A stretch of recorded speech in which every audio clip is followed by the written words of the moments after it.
Hello बच्चों, आज class 11 physics के 4th chapter motion in a plane का 15th लेक्चर है। लेक्चर का नंबर 4.15। आपको मेरे जो भी लेक्चर मिलेंगे वो बिल्कुल सीरीज से मिलेंगे, जैसे 4th चैप्टर के लेक्चर हैं 4.1, 4.2, 4.3 एंड सो ऑन। किसी भी चैप्टर के आप लेक्चर देखेंगे तो बिल्कुल इसी ऑर्डर में आप देख सकते हैं, उसे आपको कोई भी टॉपिक मिस नहीं होगा। आपको पता चल जाएगा 4.5 देखा तो उसके बाद 4.6 देखना, इस तरीके से आप उसे देख सकते हैं। तो पिछले लेक्चर में आपने पढ़ा प्रोजेक्टाइल मोशन। एक प्रोजेक्टाइल था, उसे प्रोजेक्ट किया गया था हॉरिजॉन्टल के साथ थीटा एंगल बना के, इस तरीके से। दो तरीके की डेरिवेशन है प्रोजेक्टाइल मोशन में, एक में parallel to the horizontal project करते हैं हम, और एक में अर्थ सरफेस से कुछ एंगल बना के, जैसे यहाँ पर कोई बॉल है उसे किक मार दिया वो ऐसे जा रही है, हॉरिजॉन्टल के साथ कुछ एंगल बन रहा है यहाँ पर। और दूसरा था कोई किसी हाइट पे खड़ा होकर या अर्थ सरफेस पे खड़ा होकर इस तरीके से किसी बॉल को फेंकता है। तो यहाँ पर हम जब इसकी बात करेंगे तो यहाँ पर अर्थ सरफेस के साथ थीटा एंगल बनाकर बॉडी को प्रोजेक्ट किया जा रहा है।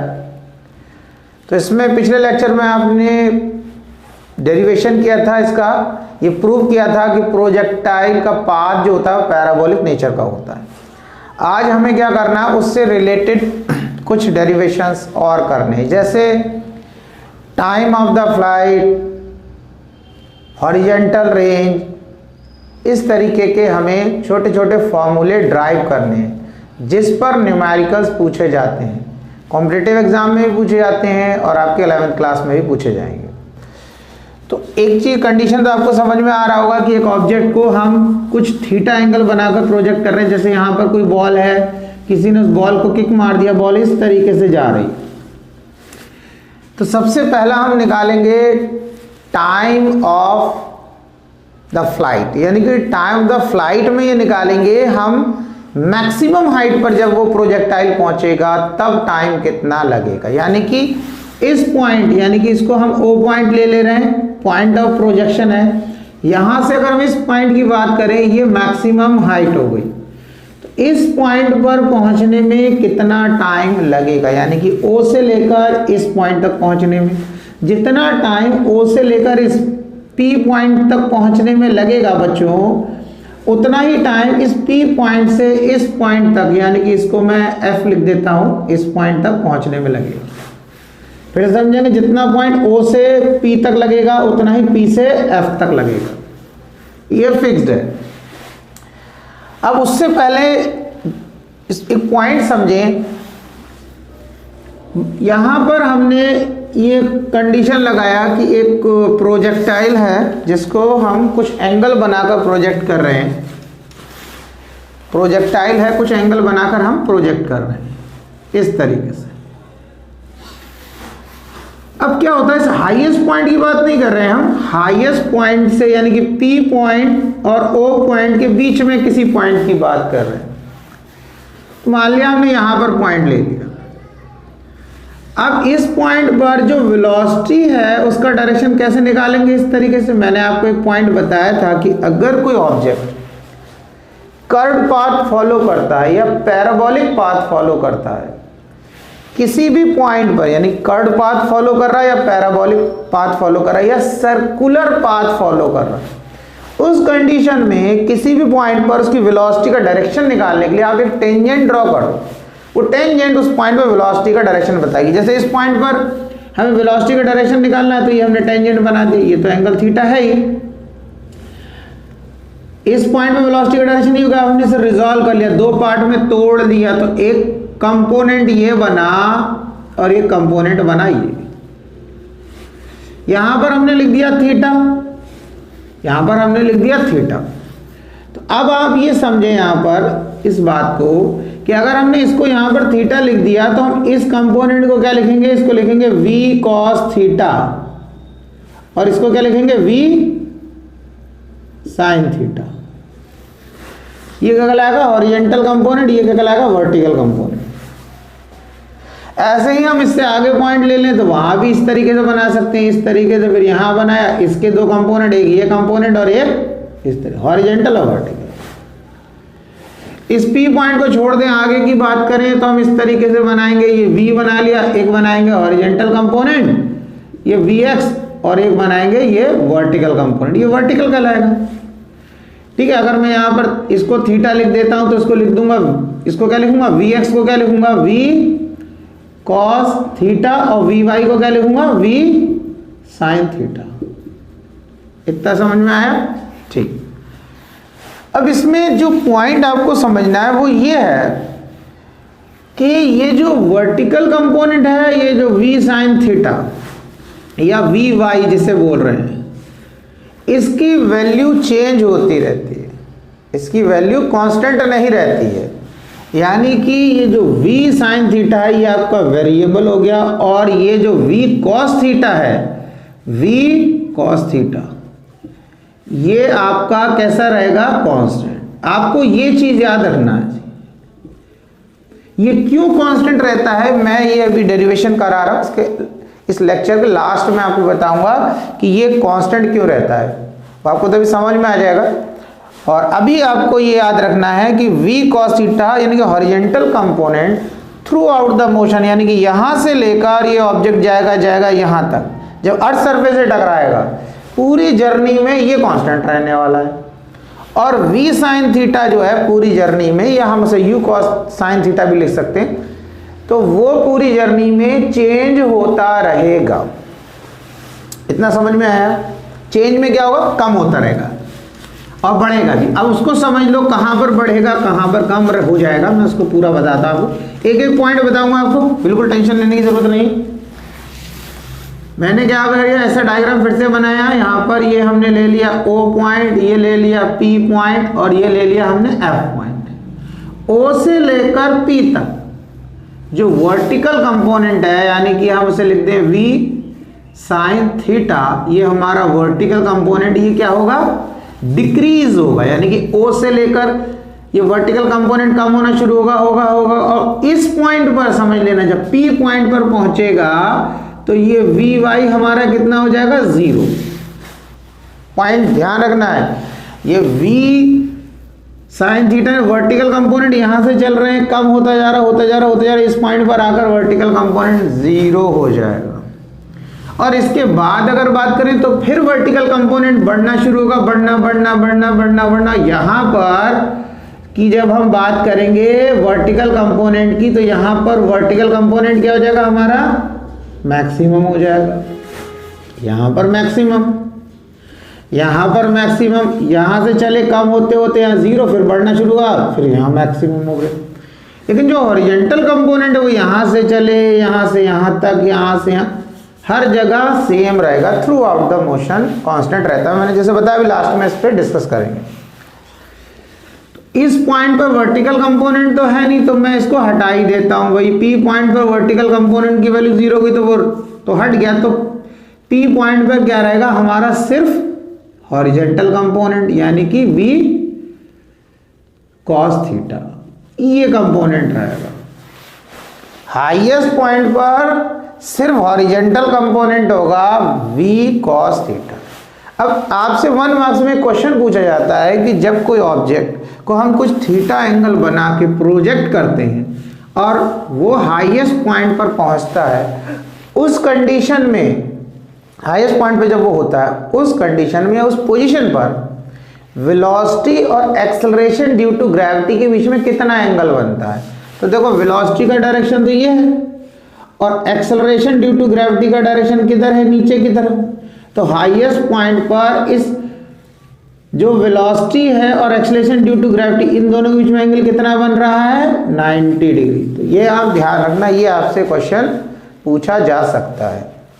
ठीक है, अब ये जो आपने 2 पॉइंट समझ लिए कि वर्टिकल कंपोनेंट की वैल्यू O से P तक डिक्रीज होती है और P के बाद इंक्रीज होती है F तक, और F पर मैक्सिमम होती है। इसी के बेस पर अभी आगे का हम जो पार्ट है वो करेंगे। समझ आया? ठीक है, अब इसे याद रखना। तो देखो, हमें पहले निकालना क्या है, हमें निकालना है बच्चों टाइम। किस पॉइंट का टाइम निकालना है, जब ये प्रोजेक्टाइल चला O से और ये प्रोजेक्टाइल पहुंचा P पर, तो P तक, यानी O से लेकर P, यानी कि हाईएस्ट पोजीशन पे पहुंचने में इसने कितना टाइम लिया, तो ओ से पी पॉइंट तक जब ये पहुंचता है तो जो टाइम लेता है उसको टी एम लिख दिया हमने, यानी कि टाइम ऑफ मैक्सिमम हाइट या मैक्सिमम पोजीशन पर पहुंचने में जो टाइम लेगा।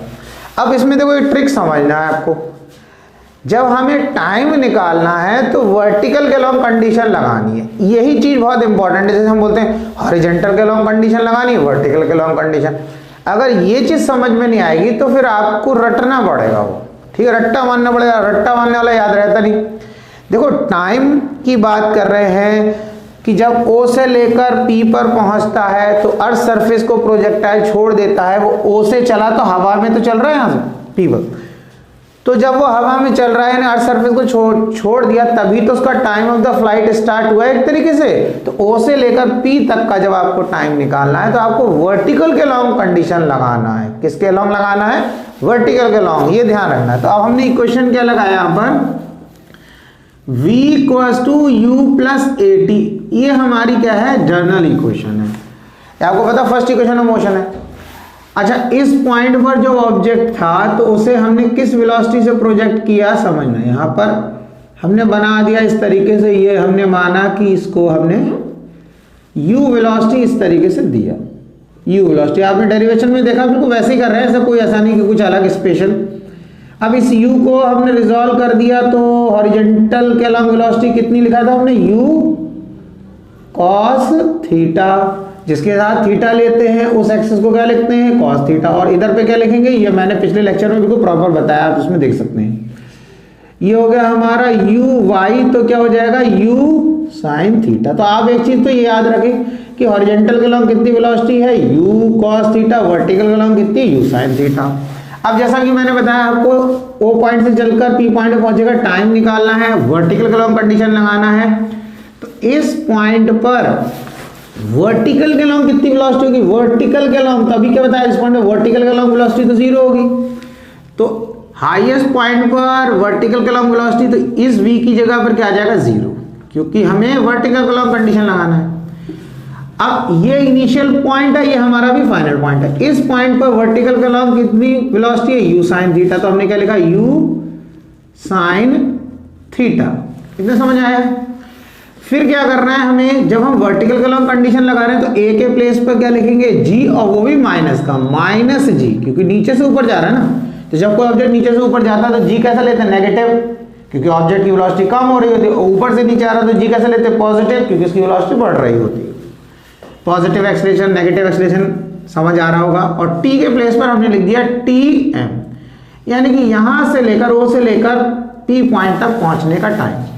अब हमें tm ही तो निकालना है, तो हम इस पूरे को लेफ्ट में ले आएंगे। क्या कर दिया? gtm equals to u sin theta. अब ये माइनस का था, लेफ्ट में आ गया, प्लस का हो गया, तो हमने लिखा tm u sine theta upon g. इतना टाइम आ गया बच्चों। ये टाइम किसके लिए आ गया? ये टाइम आ गया बेटा O पॉइंट से चलकर P पॉइंट तक पहुंचने में जितना टाइम लगे। अब क्या है, मैंने बताया आपको P पॉइंट से इस F पॉइंट तक पहुंचेगा तो इतना ही टाइम और लेगा। तो टोटल टाइम या टाइम पीरियड, यानी कि O से लेकर यहां से चला भी आगे बढ़ा F तक पहुंचने में कितना टाइम लिया, तो टोटल टाइम को हम रिप्रेजेंट करें कैपिटल T से। अब वो किसके बराबर हो जाएगा? ट्वाइस ऑफ tm, डबल ही तो हो जाएगा भाई। O से लेकर P, tm लिया, इधर से लेकर यहां तक tm, तो 2tm। तो आपने क्या लिखा? 2, और tm के प्लेस पे लिख दिया u sin theta upon g, ये आ गया। तो ये हमारा टाइम ऑफ द फ्लाइट का एक्सप्रेशन बन गया। बात समझ में आया? तो इसे नोट कर लें, ठीक है, ओके। अब क्या करना है हमें? अब नेक्स्ट निकालना है। नेक्स्ट क्या निकालना है हमें? हमें निकालना है मैक्सिमम हाइट। अब हमें निकालना है मैक्सिमम हाइट, तो मैं भी डायग्राम में बताता हूँ आपको क्या निकालना है। डायग्राम के अकॉर्डिंग हम किसकी बात कर रहे हैं? मैक्सिमम हाइट का बच्चों मीनिंग है कि P पॉइंट पर जब ये प्रोजेक्टाइल होगा तो ये हाइट h मैक्स कितनी होगी, कि भाई अगर इस पॉइंट पर हुआ तो भी कुछ हाइट होगी, लेकिन ये हाइट कम होगी, इसकी बात करेंगे। इस पॉइंट पर होगा तो ये हाइट इससे भी कम होगी। ऐसे ही हम आगे चलते जाएं तो इधर पर हाइट याद करें तो वो इस वाली हाइट से ज़्यादा हो जाएगा। इस पी पॉइंट की बात करें तो ये मैक्सिमम हाइट है, यही हमें निकालना है। जब हम हाइट निकालेंगे उसमें भी हम वर्टिकल के लॉन्ग कंडीशन लगाएंगे। किसके लॉन्ग लगाएंगे? वर्टिकल, क्योंकि हाइट निकालना है ना। हाइट की बात हो रही तो वर्टिकल के लॉन्ग कंडीशन, ये वर्टिकल के लॉन्ग कोई तो मेन इंपॉर्टेंट है, इसी को समझना। अब हमने क्या करा यहाँ पर फॉर्मूला क्या लगाया, v square minus u square equals to 2as। This is the third equation of motion, general representation है, इसलिए हमने जी कुछ नहीं लिखा, ए लिख दिया। अब चेंज कर देंगे उसमें। अब देखो भाई है कि जब ये हाईएस्ट पॉइंट पर होगा तो इसकी वर्टिकल के लॉन्ग कितनी वेलोसिटी होगी, तो ये फाइनल वेलोसिटी, ये इनिशियल पॉइंट होगा, ये हमारा मान लो ये फाइनल पॉइंट, ठीक है। तो हाईएस्ट पॉइंट पर जब है तो वर्टिकल के लॉन्ग वेलोसिटी कितनी, 0, तो ये हो गया 0 का स्क्वायर माइनस ये इनिशियल पॉइंट बोल रहे हैं, तो इस पॉइंट पर वर्टिकल के लॉन्ग कितनी वेलोसिटी, u sin थीटा, तो हमने लिख दिया u sin और कर दिया थीटा। अब u का स्क्वायर कर दो, इसका स्क्वायर कर दो, क्योंकि u स्क्वायर है ना। अब देखो इसमें कंफ्यूजन होगा ना, आपको लगा ये तो u स्क्वायर है, u square sin square theta लिख दिया, अरे ये मीनिंग नहीं है, इसका मतलब ये है। अभी मैं इसको आपको समझा देता हूं, आपको कंफ्यूजन अगर लग रहा है तो इसको हम रब कर देते हैं। हमने क्या करना है, इस u के प्लेस पे लिखना है uy, वर्टिकल के लॉन्ग जो भी वेलोसिटी है उसका स्क्वायर करना है, uy हो गया इक्वल्स टू 2 के प्लेस पर 2 लिख दिया, a के प्लेस पे कह रहे नीचे से ऊपर जा रहा है तो g, और ये g कैसा लिखेंगे माइनस का, तो वो माइनस मैंने यहाँ लगा दिया, ठीक है। और s के प्लेस पे क्या लिख देंगे h मैक्स, यही तो निकालना है हमें, मैक्सिमम हाइट ही तो निकालना है। अब तो 0 हो गया, इसको तो हटा दो, इस माइनस से ये माइनस, अब uy, इधर uy कितना लिखा हुआ है, uy लिखा है u sin थीटा। अब इसका स्क्वायर कर दिया क्योंकि स्क्वायर है, इसका स्क्वायर कर दिया और माइनस 2g और h मैक्स कर दिया, ठीक है। अब माइनस से माइनस कैंसिल हो जाएगा, अब h मैक्स निकालना है तो क्या जाएगा h मैक्स, माइनस से माइनस कैंसिल, और 2g इसके नीचे आ जाएगा तो क्या जाएगा u square sine square theta upon 2g आ गया। तो बच्चों ये क्या आ गया आपका मैक्सिमम हाइट का एक्सप्रेशन आ गया, मैक्सिमम हाइट का एक्सप्रेशन आ गया। अब आपको क्या निकालना, अब आपको निकालना रेंज। रेंज क्या, जहां से बॉल को किक मारा उससे उस डिस्टेंस को फाइंड करना है जहां वो अर्थ सरफेस से टकराएगा, यानी F पॉइंट तक का डिस्टेंस हमें मेजर करना है, ठीक है नी। तो अब रेंज निकालना है, यानी हॉरिजेंटल रेंज की बात करें तो हॉरिजेंटल के लॉन्ग कंडीशन लगाएंगे। तो इसमें हम क्या करें, ये तो हमारा एक्सप्रेशन हो गया, इसमें लगा देंगे s is equal to ut plus half at square, ठीक है। अब s के प्लेस पे क्या लिख देंगे r, क्योंकि आपको रेंज निकालनी है। u, अब क्योंकि हॉरिजेंटल के लॉन्ग कंडीशन लगाना है तो u के प्लेस पे क्या लिखेंगे ux, हॉरिजेंटल के लॉन्ग जो वेलोसिटी है। टाइम के प्लेस पे क्या लिखेंगे कैपिटल T, क्योंकि यहां से यहां पहुंचने में कितना टाइम लिया, इतना हॉरिजेंटल डिस्टेंस ट्रैवल करने में कितना टाइम लिया, कैपिटल T। 1/2 एक्सेलरेशन के प्लेस पे लिख देंगे 0 और t के प्लेस पे t और स्क्वायर। देखो एक्सेलरेशन इसलिए 0 लिखेंगे, जब हॉरिजेंटल के लॉन्ग मोशन की बात करते हैं तो हम ये मानते हैं कि एयर रेजिस्टेंस प्रेजेंट नहीं है, और जब कोई ऑब्जेक्ट ऐसे सीधा जा रहा है, यानी कि हॉरिजेंटल के लॉन्ग की बात हम कर रहे हैं, हॉरिजेंटल के लॉन्ग जा रहा है और हमने मान लिया कि एयर प्रेजेंट नहीं है, तो उसकी कोई वेलोसिटी कम करने वाला नहीं है, क्योंकि एयर की वजह से ही अगर हम ऑब्जेक्ट को फेंकते हैं आगे की तरफ तो उसकी वेलोसिटी हवा में कम हो जाती है, क्योंकि एयर रेजिस्टेंस होता है। अब एयर होगी नहीं तो कांस्टेंट वेलोसिटी से जाने लगे। अब क्या होता है, जब हम किसी कहते हैं कि जब हॉरिजेंटल के लॉन्ग ऑब्जेक्ट जा रहा है तो कोई एयर रेजिस्टेंस नहीं है, तो उसका वेलोसिटी कांस्टेंट हो जाएगा, तो एक्सेलरेशन 0 हो जाएगा। तो बच्चे को लगता है अब ये दिमाग खराब हो रहा है, बच्चे का दिमाग खराब ये हो रहा है, उसने कहा ये सीधा तो जा नहीं रहा है, ये तो इस तरीके से जा रहा है, और बोल रहे हैं कि वो हॉरिजेंटल के लॉन्ग जा रहा हो। तो देखो इसमें कोई कंफ्यूज होने की जरूरत नहीं है, ये जा तो बेटा ऐसे ही रहा है, इस तरीके से, इस तरीके को एंगल बना के जा रहा है, लेकिन हमने क्या करा, उस वेलोसिटी को रिजॉल्व करा, यानी कि ये ऐसे जा रहा है इस तरीके से। अब इस पॉइंट पर हमने वेलोसिटी ले लिया इस तरीके से, ये डायरेक्शन हो गया, क्योंकि टेंजेंट बनाते हैं कर्व पाथ पर, वेलोसिटी का डायरेक्शन बताती है। अब इस वेलोसिटी को रिजॉल्व करा, एक कंपोनेंट बना ये u cos थीटा और एक बना u sin थीटा। तो जब हम इस कंपोनेंट की बात कर रहे हैं, हम तो बात करें कंपोनेंट, कि हॉरिजेंटल के लॉन्ग बात कर लिया अलग, वर्टिकल के लॉन्ग बात कर लिया अलग। तो इस कंपोनेंट की बात कर रहे हैं, इसके अकॉर्डिंग इक्वेशन बना रहे हैं, तभी हम बोलते हैं जब ऑब्जेक्ट हॉरिजेंटल के लॉन्ग जा रहा है। हॉरिजेंटल, हम इस कंपोनेंट के बेस पे बात कर रहे हैं कि हॉरिजेंटल कंपोनेंट की वजह से वो हॉरिजेंटल के लॉन्ग जा रहा होगा, वर्टिकल कंपोनेंट की वजह से ऊपर की तरफ जा रहा होगा, उनके दोनों की वजह से वो ऐसे कर्व पाथ फॉलो कर रहा होगा। तो आप इसमें मत सोचना कि इसमें कहाँ पे दिखा, इसमें कहाँ जा रहा है हॉरिजेंटल के लॉन्ग, इसमें तो ऐसा जा रहा है, ठीक है। अब ये बोलते हैं, कभी बोलने लगते हैं हॉरिजेंटल के लॉन्ग जा रहा है, कभी बोलने लगते हैं वर्टिकल के लॉन्ग। इसमें दोनों तरीके का वो पाथ फॉलो कर रहा है, हॉरिजेंटल के लॉन्ग भी, वर्टिकल के लॉन्ग भी, इस तरीके से जा रहा है, ऊपर भी जा रहा है और लेफ्ट टू राइट भी जा रहा है, ठीक। तो आप समझ गए। तो यानी कि हमने क्या बोले, जब वो हॉरिजेंटल के लॉन्ग, हम जब उसके मोशन की बात करेंगे तो कोई ये रेजिस्टेंस नहीं मानेंगे, वेलोसिटी कांस्टेंट रहेगा, तो एक्सेलरेशन 0 हो जाएगा। तो हमारा क्या हो गया, ये हो गया r equals to u x t. तो r equals to u x. अब जब यू एक्स हो गया ना, तो यू एक्स के प्लेस में क्या लिख सकते हैं हम, पता है, u cos थीटा, और t के प्लेस में क्या लिख सकते हैं, अभी लिखा था टाइम पीरियड का फॉर्मूला क्या था, 2u sin theta upon 2g। ये हमारा अभी हमने टाइम पीरियड का फॉर्मूला जस्ट अभी ड्राइव किया था। अब इसके बाद क्या करेंगे बच्चों, यहां पे क्या, u और इस u और u, और सॉरी ये 2 नहीं लगेगा, 2u sin theta upon g है। अब क्या करेंगे, हम इस u और इस u को मल्टीप्लाई कर देंगे, हो जाएगा हमारा u स्क्वायर, और 2 को इस साइन थीटा के साथ लिखा 2 साइन थीटा, और फिर इसको लिख दिया कॉस थीटा अपॉन जी कर दिया, ठीक है। अब क्या होता है, देखो 2 साइन थीटा कॉस थीटा, ये फॉर्मूला बन जाता है, तो हमारा r किसके बराबर हो जाएगा, u square. 2 sine theta cos theta क्या हो जाएगा, साइन 2 थीटा अपॉन हो जाएगा जी।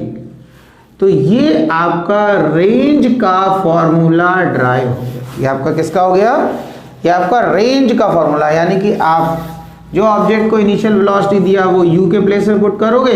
मान लो यहाँ एंगल दिया है 30 डिग्री, तो आप थीटा के प्लेस में 30 पुट करोगे, 2 से मल्टीप्लाई करोगे तो ये 60 हो जाएगा। जितना इस फॉर्मूले में इस थीटा के प्लेस में वही एंगल पुट करोगे जो यहाँ दे रहा, मतलब 45 जो भी दे रखा हो, 45 मान लो दे रखा है यहाँ पर, तो थीटा के प्लेस में 45 पुट करोगे, 2 से मल्टीप्लाई करोगे तो 90 हो जाएगा, और डिवाइडेड बाई जी। तो इस फॉर्मूले से आप रेंज निकाल सकते हैं किसी भी प्रोजेक्टाइल की। तो ये 3 जो आपने छोटे छोटे फॉर्मूले ड्राइव करे, टाइम ऑफ द फ्लाइट सबसे पहले आपने देखा, ये हमारा टाइम ऑफ द फ्लाइट का फॉर्मूला हो गया, कितना था हमारा, 2u साइन थीटा अपॉन जी, ये हमारा टाइम ऑफ द फ्लाइट का फॉर्मूला था। उसके बाद हमने दूसरा फॉर्मूला ड्राइव किया मैक्सिमम हाइट का, और तीसरा फॉर्मूला ड्राइव किया रेंज का। तो बच्चों आप ध्यान रखना, अगर इस पर बेस न्यूमेरिकल आता है तो आप डायरेक्टली इस फॉर्मूले को यूज कर सकते हो, लेकिन अगर डेरिवेशन में आपसे बोला जाएगा कि ये टाइम ऑफ द फ्लाइट निकालना है, हॉरिजॉन्टल रेंज निकालना है, या मैक्सिमम हाइट निकालना है, तो आपको उसको तरीके से डेरिवेशन करके ही दिखाना है, उसको डायरेक्टली नहीं लिखेंगे। जरूरी नहीं कि तीनों ही पॉइंट आपसे पूछे जाएं किसी भी डेरिवेशन में। किसी डेरिवेशन में ऐसा भी हो सकता है सिर्फ टाइम ऑफ द फ्लाइट ही निकालने के लिए बोल दिया जाए, या हॉरिजॉन्टल रेंज बोल दिया जाए तो आप वही निकालेंगे, या एच मैक्स बोल दिया तो वही निकालेंगे। अगर तीनों ही बोला जा रहा है तभी आप तीनों निकालेंगे, नहीं बोला है तो जो भी आपको दिया जाएगा वही निकालना। अगर एक बोला है, एच मैक्स बोला है, तो आप सिर्फ एच मैक्स को ही ड्राइव करें। तो ये इतना समझ आया, ये तीनों हमने ड्राइव कर लिए, तो इसको ध्यान रखना, इस पर न्यूमेरिकल की प्रैक्टिस करना है। बच्चों मैंने जैसे स्टार्टिंग में इस लेक्चर के आपसे कहा था कि मैं आपको लास्ट में बताऊंगा कि हॉरिजॉन्टल के अलॉन्ग जो वेलोसिटी होती है वो through out the motion constant रहती है, और वर्टिकल के अलॉन्ग वेलोसिटी जो होती है वो O पॉइंट से जब हम P पॉइंट की तरफ चलते हैं तो वो डिक्रीज होती जाती है, और जब हम P पॉइंट के आगे चलते हैं तो वो इंक्रीज होती जाती। तो उसको हम समझेंगे कि किस तरीके से ये फॉर्मूले के अकॉर्डिंग ये कंडीशन कैसे सेटिस्फाई हुई। तो देखो हम बात करते हैं, हमारा अभी ये इनिशियल पॉइंट है वो, तो मैंने जनरल फॉर्मूला लिखा v = u + at, करेक्ट है। अभी हमने मान लिया हम O से किधर जा रहे हैं, P की तरफ जा रहे हैं। अभी हम O से किधर जा रहे हैं, P की तरफ, यानी कि ऊपर ऐसे जा रहे हैं। तो हमने मान लिया कि अगर हम यहां पर हैं या यहां पर हैं या यहां पर हैं, यहाँ पर कहीं पर भी, यानी कि O से P के बीच में हम कहीं पर भी हैं, उस टाइम जो हमारी वेलोसिटी होगी उसको हमने लिख दिया Vy, यानी कि वर्टिकल के लॉन्ग की बात कर रहे हैं, वर्टिकल कंपोनेंट की बात कर रहे हैं। यहां की बात होती है, यहां पर वर्टिकल के लॉन्ग कितनी है, या यहां पर कितनी है, यहां पर कितनी है, यहां पर कितनी। अब इनिशियल पॉइंट तो हमारा फिक्स है, हम यहां से स्टार्ट हुए तो हमने लिख दिया u साइन थीटा, क्योंकि इस पॉइंट पर वर्टिकल के लॉन्ग वेलोसिटी हमारी u साइन थीटा है। अब नीचे से ऑब्जेक्ट ऊपर जा रहा है, हम अभी O से P की बात कर रहे हैं। हम कहां पर बात कर रहे हैं, O से P के लिए बात कर रहे हैं। तो A के प्लेस पे क्या आ जाएगा, माइनस का G, A के प्लेस पे क्या आ जाएगा, माइनस का G। अब T के प्लेस पे क्या पुट करेंगे, मान लो आप यहां पर हैं तो O से लेकर यहां तक पहुंचे कितना टाइम लिया, या आप यहां पर हैं तो O से लेकर यहां तक पहुंचने में कितना टाइम लेंगे, यहां पर हैं तो O से लेकर यहां तक पहुंचने में कितना टाइम लेंगे। इतना समझ आया, तो जो भी टाइम है हमने ये लिख दिया T।